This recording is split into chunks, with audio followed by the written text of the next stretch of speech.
Today, welcome to the ultimate family reunion. Good times. Take a look back. You know how many times we went out in my mind. And see what's next for the groundbreaking cast that stole America's heart. News blast. You've never heard this before. Plus, these ladies refresh their looks. Now they're refreshing their love lives. I'm looking for someone who can dish out some sarcasm. Firecracker, bam. I'm here to help.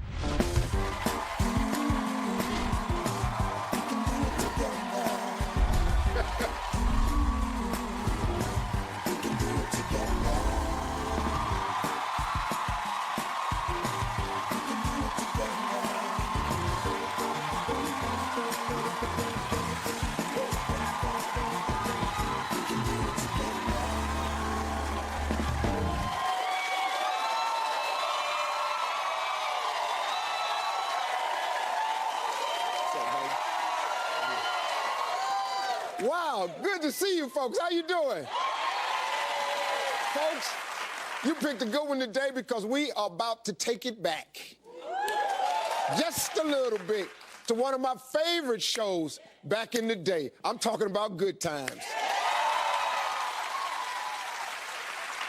And as you can see, we have recreated the set a little bit here. This is a little bit from the Good Times set back there. This breakout series debuted in 1974 and was one of the first to feature an African-American family facing some serious poverty. But it was a great family. It was a great family. James was the father's father. That was a man's man right there. The show, it just has sewn itself into the fabric of American culture, and the cast continues to celebrate the show's message. Please welcome, from Good Times, Ralph Carter, who played the Evans' youngest son, Michael.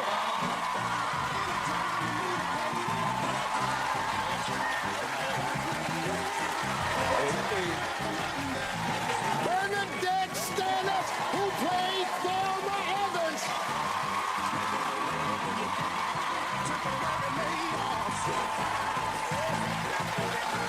The one and only Jimmy Walker, J.J. Evans.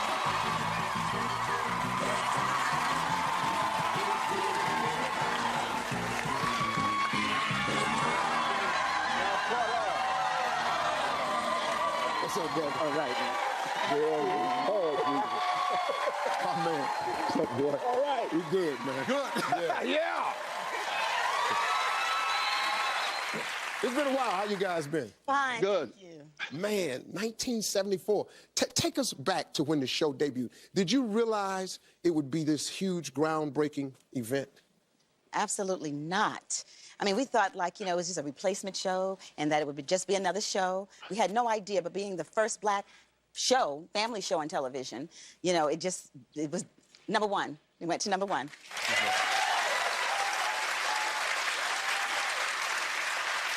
Why do you think the show resonated with the audiences? I think that because it was a black thing, and it reminded me of the old Ed Sullivan thing. When there was black people on Ed Sullivan, black people went, we got to get home. There's going to be black people on TV. Yeah.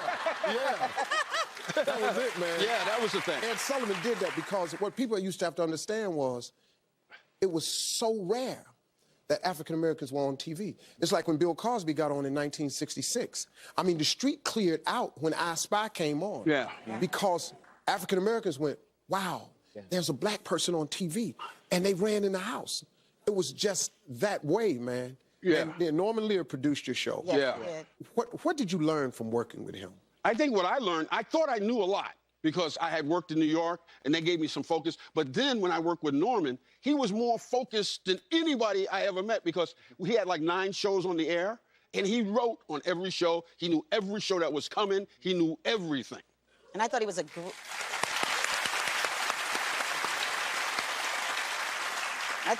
great businessman, very great businessman, and he turned a tragedy into a comedy every time. I really admired that. And Norman is also a visionary. He is the mastermind behind a multiple amount of shows in the 70s. I would be remiss not to mention All in the Family, Sanford and Son, Man. Maude, Seriously. Good Times, The Jeffersons, Right. Different Strokes. One Day at a Time. Our Show, One Day at a Time. This guy was... Mary Hartman, too. When they announced him at the Tartikoff Awards, I was stunned at his body of work, what he's done. All in the family was groundbreaking. The Jeffersons. He put a white bigot on television and turned it into a hit. Then he turned around and put a black bigot on TV and turned that into George Jefferson was a little racist dude, man. Hey, man, do you know, I'm sitting here looking at you, do you know that you're gonna be cast in the Sherman Hemsley story? If they ever do George Jefferson's story. I'll do the job. I just got to master that walk. You'll get it, though. Got to get that. Hi, everybody. Bernadette, you know what? I mean, how did you feel? Did you think back in the day that people would feel this way about you? No, I had no idea. Do you know how many men, boys, you knew how many times we went out in my mind? Man, I was looking for you all through college and everything. No, I had no idea. I really didn't. It was so different back then. We didn't have social media or anything like that, so we would get our little fan mail, and sometimes I didn't get all the fan mail. So I had no idea I was that popular. And I was the rookie on the show because everybody else had done everything else. And I was just so glad to be there, you know, and to become the first black female teenager ever on television. That was something. Wow. What was you all's relationship like with the two people who played your parents, John Amos and the late Esther Roll? What were those relationships like? Well, I think Bernadette had the best relationship with both of them. Her and Esther were tight, and I think maybe to some extent her and John were tight. Yeah. I just wouldn't leave Esther alone. She became my mother, and I just would always go to her house. And she would look back, are you coming over again? I mean, I just loved her, and I attached myself to her, and she became my Hollywood mom. And with John, he was really like a father figure. And, you know, when he passed away on the show, those tears were very, very real. I just want to let you know that. You know, that had to be the roughest. I could not believe that. They still do that scene. Damn. Esther Roll, she played that out, man. That was really good. What about you? In my case, I had known Esther from my theater years, and I worked with John in my second Broadway show. And from that time, my affiliation with them and my affection for them had a back history. So that by the time I, arrived on set, I was very secure. I find it very difficult not to respond to love. And that's what happened to me a lot. I learned what love is and how an ensemble, a group of people can get along. It doesn't have to be conflict on the set. And when you want to go to work, you can't wait to the next day. Yeah. You know? That's got to be what's cool. Yeah. But, man, what so many people loved about it was the positivity of family, because that's what's really there a lot of times. Yes. Now, that's not the part that gets portrayed in the news. Right. Because all we get is the negative that's glamorized. But there's a lot of people in the hood, man, that are great people, go to church, go to work. Right. Yeah, all of that. That really. Well, I give a lot of that. I give a lot of that to Esther Roll because she wanted a husband on the show. They wanted to do it without a husband. And she said, no, I want a husband on the show because I was raised with a father and a mother, and I know I was raised with a father and a mother, and I wanted America to see that black men stay with their families and raise their children. Right. That was important. Hey, folks, up next, the Evans kids are in for a big surprise. Don't go away. Coming up next, the trip down TV memory lane continues with more of the cast from Good Times. And Steve gets the scoop on a possible Good Times reboot. Any plans to work together in the future? Yes, we plan to work together in the future, and we're looking for someone to write. Wait a minute, to do what? To write a movie. About Good Times? Yes. Yeah.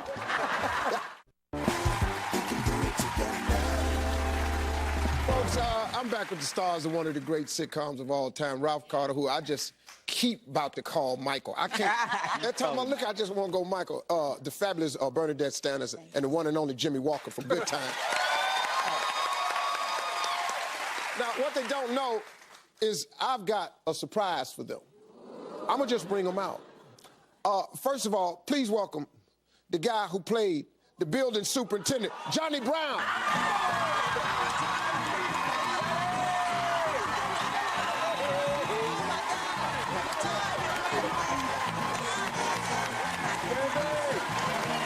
What's up, Johnny Brown? pleasure, man. Oh, my pleasure. Come on down He here. wants us to stay. Man, How you doing? you know how it feels about this guy. Yeah, yeah. I got one more surprise for you. Yeah, the sexy neighbor. Ooh.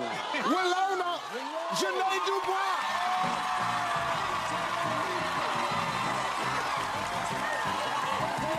Girl, how you doing? You still fine, don't you? Thank you,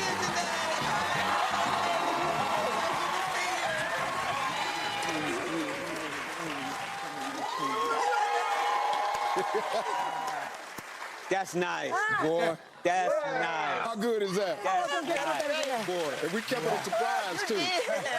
I knew. Nobody knew. You know. Oh, we didn't I wasn't know. staying home.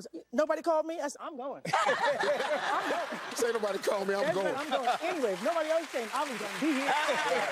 Chicago, where we started out, right here. Right, right. Still jazzing. Right? Yeah. Look at that. Let me ask Janae and Johnny, let me ask both of you guys. Looking back, what did this show mean to you? Well, it showed me and showed the world that as long as you have family, it's relevant to love each other. You have a whole family put together. I was blessed. You know, they may not have had everything they needed, but they had each other. And that's all that really matters, and that's why it's still alive. Yeah. It's the truth. What about you, Johnny? What did this show mean to you back then? Well, I paid my wife's Neiman Marcus bills. It was a breakout for me. I had been on several series before that, and it opened doors for me to work for a lot of other people. Like Sammy Davis, he was my surrogate. I was an opening act for him on the road, and as a result of Good Times, I was opening for a bunch of other people that I hadn't opened for before. So that's one of the blessings for me.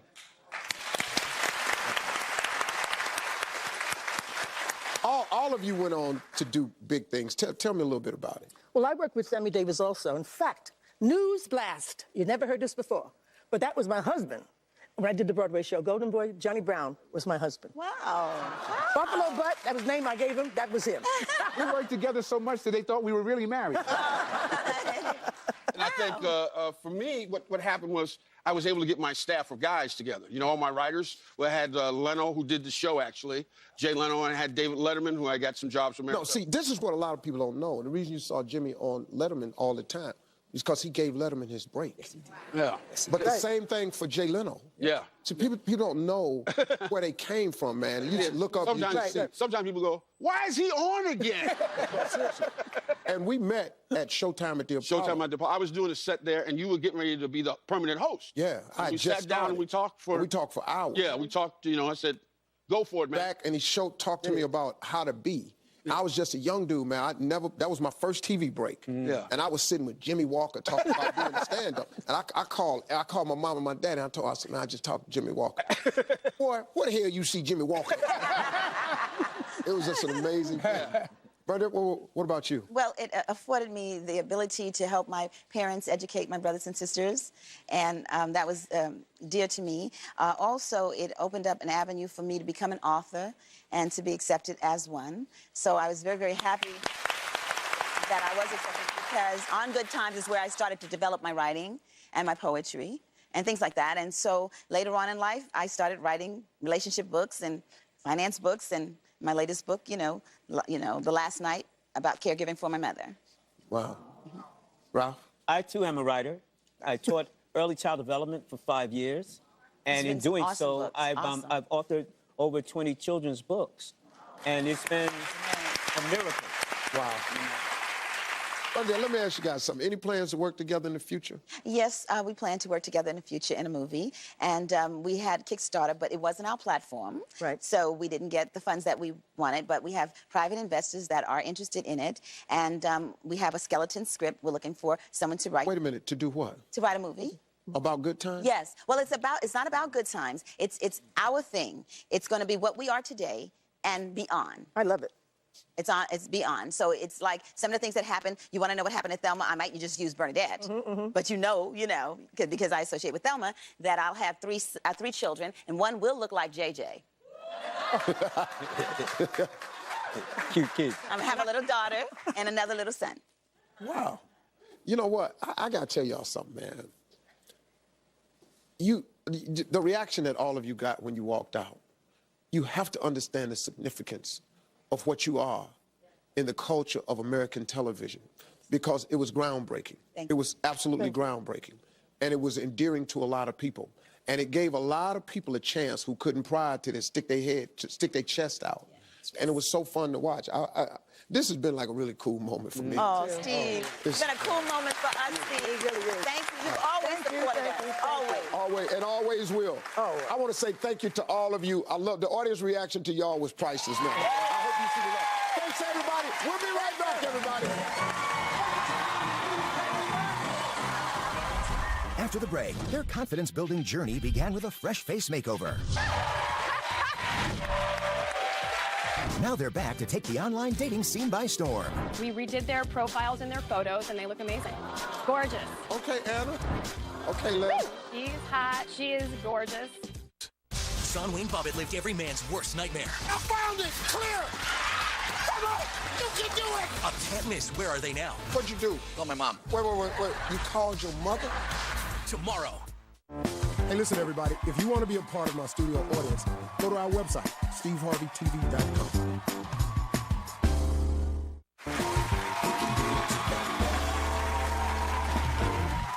You know something, if your self-esteem is low, it's tough to bring your best to the dating world. Now, recently, we helped 2 women freshen up their looks so they can get back out on the dating scene. So check out what happened. I'm 42 years old, and I have 2 amazing little girls. And I was in a long-term relationship. Then I found out he was cheating, and then I dumped him. So now it's been 2 months later, and I think I'm ready to get back into the dating field. Plus, I want to be a hot mom. I went on a date with a plastic surgeon, and he went ahead and took the liberty to tell me what I needed done to improve my looks. So gave me a little bit of a complex. You went out on a date with a guy and he told you what was wrong? Well, I got something for both of you, because my good friend, Dr. Ava Shamban, is here, and she's armed and ready to help Anna and Leslie. So I'm going to start with actually a little bit of an injection right here in the temple. How you doing? So Botox is not an instant result, and I'm just going to inject it really fast here. Don't move, just take a breath. All right, well, let's see her now. Come on out, Anna.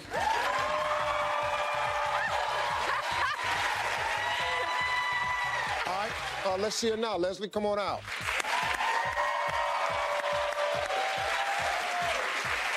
This is just step 1, everybody. In the next few weeks, I'm going to be bringing Anna and Leslie back to help them take the dating scene by storm.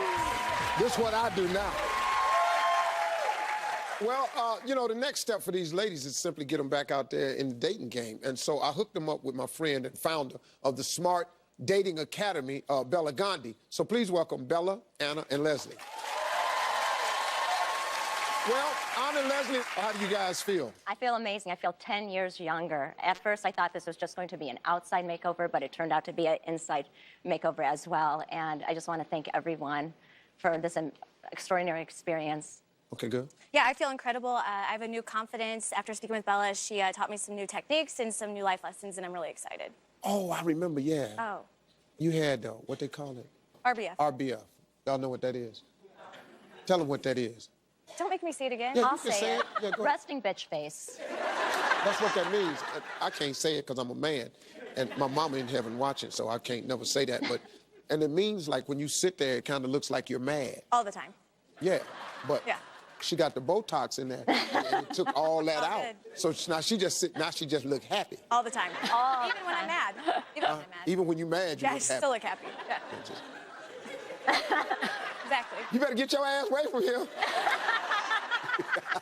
Bella, you met up with these ladies already. Yeah, I did. So the first thing we did is we put them back online again, and they were really wary and nervous about doing that because they had both had bad online dating experiences, and they both come from small towns, and they happen to be pretty well known in their towns. And then Anna is the mother of 2, so they were definitely nervous about getting online. So look, I understood when you want to get back out online for the first time, maybe you've never done it, maybe you want to dip your toe back in, you can feel scared and vulnerable and exposed, right? But what you got to do is change your mindset totally. You've got to think about online dating, guys, as the world's largest cocktail party, okay? And if you're single, you want to be part of that party, right? Right. Absolutely. So what we did with them to match their new freshened looks, we redid their profiles and their photos, and they look amazing. Let's take a look first at the new pictures that we did. First, we're going to look at Anna's. Gorgeous. Okay, Anna. Gorgeous. Hey, what's up? Hey, head what's to happening? toe, great headshot. She looks Let's stunning. go on back to, all right. I like them steps. Gorgeous, right? I don't like know what's them up. steps. It just looked like you coming up to him. Yeah, huh? And now we're going to look at Leslie's photos. They're just as gorgeous. Okay, Leslie. All right, down in that She's tunnel. hot. She is gorgeous. She's going to break the internet. Oh, break the internet. She said, "Who break the internet?" Kim Kardashian broke it. Yeah.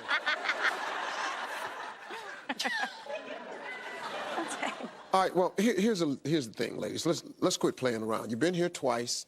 You know, we gave you a new look. You look great. You got the confidence. Well, we did one step further, and we've already found each one of you a match. We didn't let you do it. The pros got together, and we found a match for you. So get ready, because you're going to be meeting these men next. Wow. Yeah, they're here. We'll be right back, folks. Coming up next, Anna and Leslie's dates make a good first impression. I'm Dan. I'm a neurosurgery resident here in Chicago. So what do you think? I'm very interested. Yeah. Especially on Steve. I'm in business development with a world-renowned classic car company. I love to... You got a classic car company? Yes, sir. Well, me and him gonna be dating. All right, I'm back with Anna and Leslie, who, with Bella's help, are now ready to get back into the dating scene. These ladies had a lot of men respond to their new online dating profiles, and we brought a great match for each of them. And so, Anna, Leslie, you ready to meet these guys? Oh, yes. All right, so guys, come on out.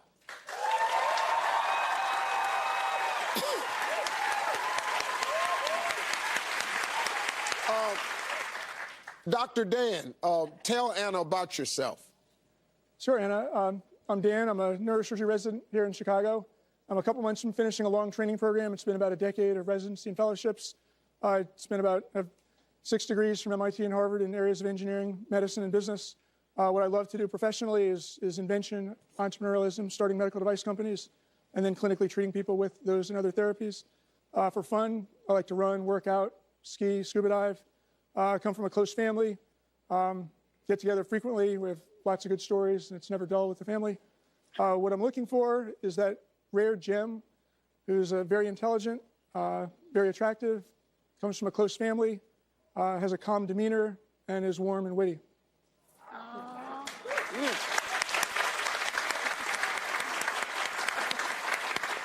So what do you think? I'm very interested. Yeah, that'd be real nice. And you're an attorney? Yes. Oh. Lawyer, doctor. You see what I'm saying? And they're going to get along just fine. Ain't nobody ever home. All right, Jack, introduce yourself to Leslie. Hey, Leslie, I'm Jack. I'm 39. I'm from down south in St. Louis. I'm in business development with a world-renowned classic car company. I love to... You got a classic car company? Yes, sir. I'm a classic car hunter, as they say. Mm-hmm. Well, me and him gonna be dating.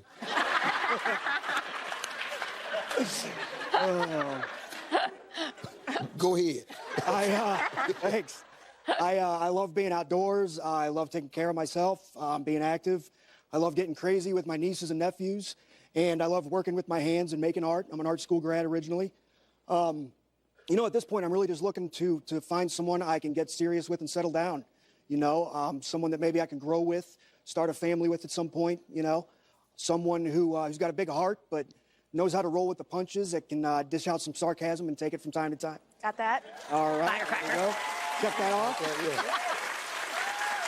And, I mean, I got to say, I have no idea what that plastic surgeon was talking about. And he's obviously... Really? See there? I like that. Now, let me ask you a question before I ask her, how does that sound?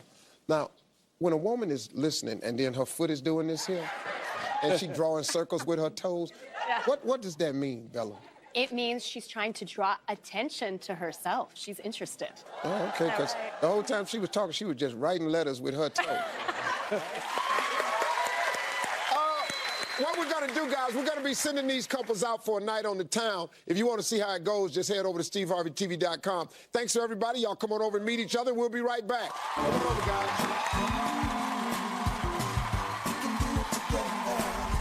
Coming up next, the incredible story of a teen hero who braved the flames to save his neighbor. So I was kind of walking around the house, and I see this weird orangey glare through one of the windows. So I yelled at my dad, and I sprint outside, and that's when I see the house just totally engulfed in flames. And I knew he was in there sleeping. All right, folks, imagine you're about to go to bed. You hear an explosion nearby. Now, that's what happened to my next guest, and how he responded saved his 82-year-old neighbor's life. Please welcome today's Harvey's hero, 17-year-old Justin. Gus, how you doing, man? Good, how are you? Hey, listen, so take us back to the day of the explosion. So it was the day after Thanksgiving. It was about 11:15 p.m., actually the night of my parents' wedding anniversary. And I was in my pajamas getting ready for bed, and I was brushing my teeth, and I have this tendency, ever since I was young, that when I brush my teeth, I kind of pace around the house. Don't just like look at myself in the mirror for 2 minutes. Yeah. So I was kind of walking around the house, and I see this weird orangey glare through one of the windows, and followed by a really bizarre sound. It sounded like a plane had just crashed. So I yelled at my dad, and I sprint outside, and that's when I see the house just totally engulfed in flames, and I knew he was in there sleeping. Wow. So what did you do? So barefoot with my pajamas on, toothbrush in hand, I sprint down to the house, and I try to enter through the front of the house. But as I said, it's totally engulfed in flames. The stairs had already burnt down, and I had no entry point to the front of the house. So I decided to go to the side of the house, and out of just adrenaline, I punched the glass window, and then I used my left shoulder to bolt down the door, and I run inside, and I'm yelling for him. I'm yelling, Ron, Ron, Ron, and I find him totally asleep in his bed. He didn't hear the explosion. He didn't hear the fire, and I pull him out and get him safely outside.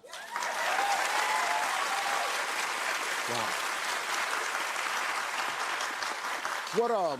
What was it that caused the explosion? So his house, there was a porch outside that he called the dock, and he called that because he's a 20-year Coast Guard veteran, and it's decked out with a bunch of Coast Guard gear and memorabilia, and so it's kind of like the hub of the community. And about 2 hours earlier, me and my dad and Ron were out there enjoying the outside fireplace. And so after we left and we all went back to our houses, for some reason the propane tank started spewing out propane. Yeah, and it caught on some of the hot embers still from the fireplace, putting everything up into flames, and just everything got destroyed at the house. Wow.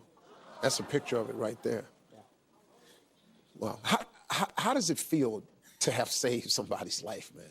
You know, it's still surreal. I didn't really understand what I had done, but it really hit me about a week later when I meet Ron's son, Chris, and he's a firefighter. And, you know, he's usually on the saving side, not really on the receiving side. Yeah. And this big macho man, you know, he looks at me, shakes my hand, and breaks down in tears and said, "You saved my dad's life." And that's when I really understood what I'd done. Yeah, that's big, man. Thank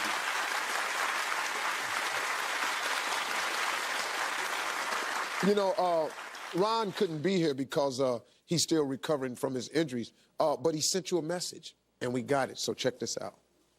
Justin, the words "thank you for saving my life" simply aren't enough for your brave and unselfish act. Coming into a burning house and getting me to safety put your own life at risk. As a 17-year-old student in high school, I am also very happy that you did not have a date that night, or the consequences could have been fatal. I will always be indebted and thankful to you as you prepare for college, and my wish is that you continue in life with your unselfish and caring sense of values.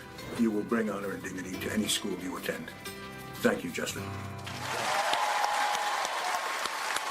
That's pretty good, man. I got to tell you, man, you know, that type of thing, you know, you'd like to think that everybody would do the right thing at the right time, but a lot of people don't, you know, and they think of themselves. But when you think of somebody else first, that's like so amazing. His son was absolutely right. I mean, he's in the life-saving business. He understands the real dangers of going into a blazing fire. So for you to do that, man, no protection, no equipment, that's a pretty brave thing. Thank you. And that's why today, man, you're Harvey's hero all the way. And so we made your Harvey's hero jacket. Got Justin on it. There you go. You the man, baby. Thank you. You the man. Thank you. It's awesome. Yeah, congratulations. And one more thing. I know you're about to graduate high school and you got big plans for college, so I reached out to my friends at savingsdestinationretailmenot.com. They like to give you a little bit of help out there in college. They want to give you a check for $5,000. Wow. Trying to help out a little bit. Thank you, man. Thank you, sir. Great job. You're a hero, buddy. Thank you. I want to say thanks to Justin. We'll be right back, everybody.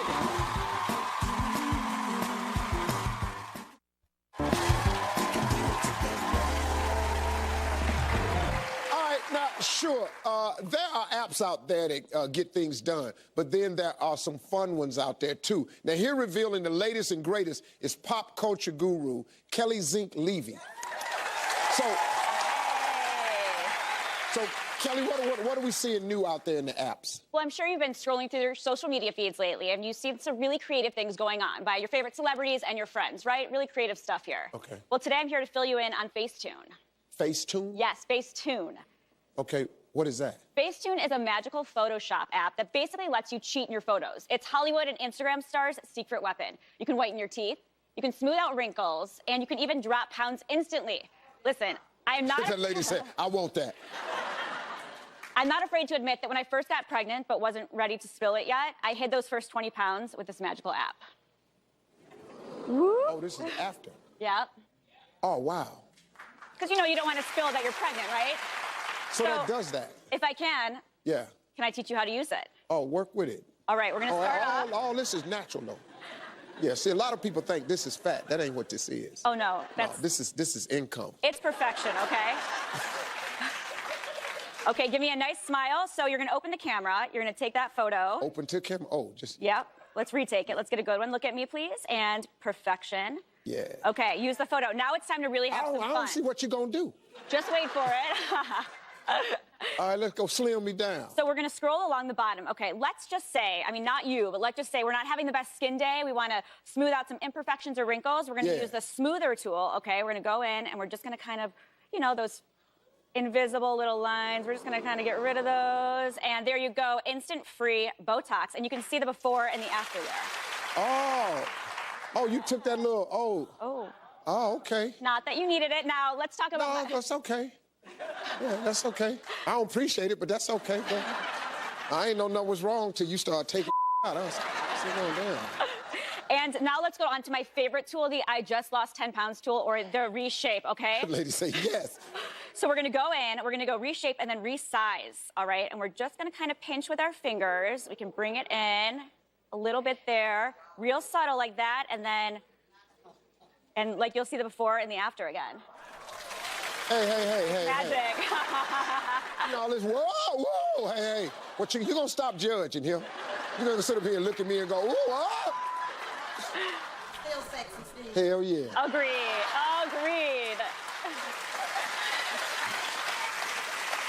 Great job. Thanks, Kelly. Thank you. Thanks again, darling. We'll be right back, everybody.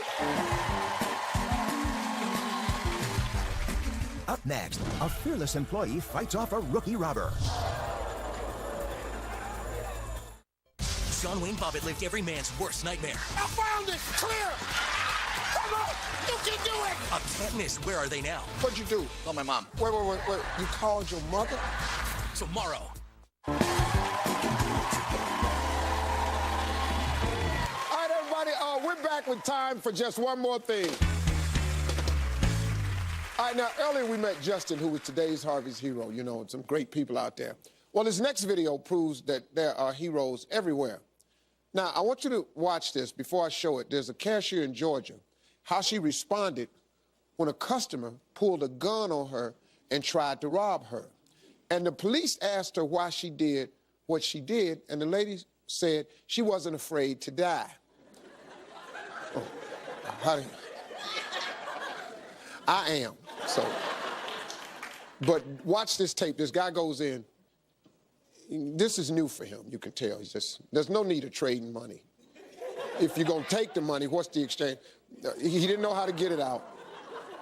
She said, get your hand off me, get that gun out my, give me that damn, get your punk ass. You, give me that, I'll beat your, let me, I get a hammer. I'm going to take this hammer.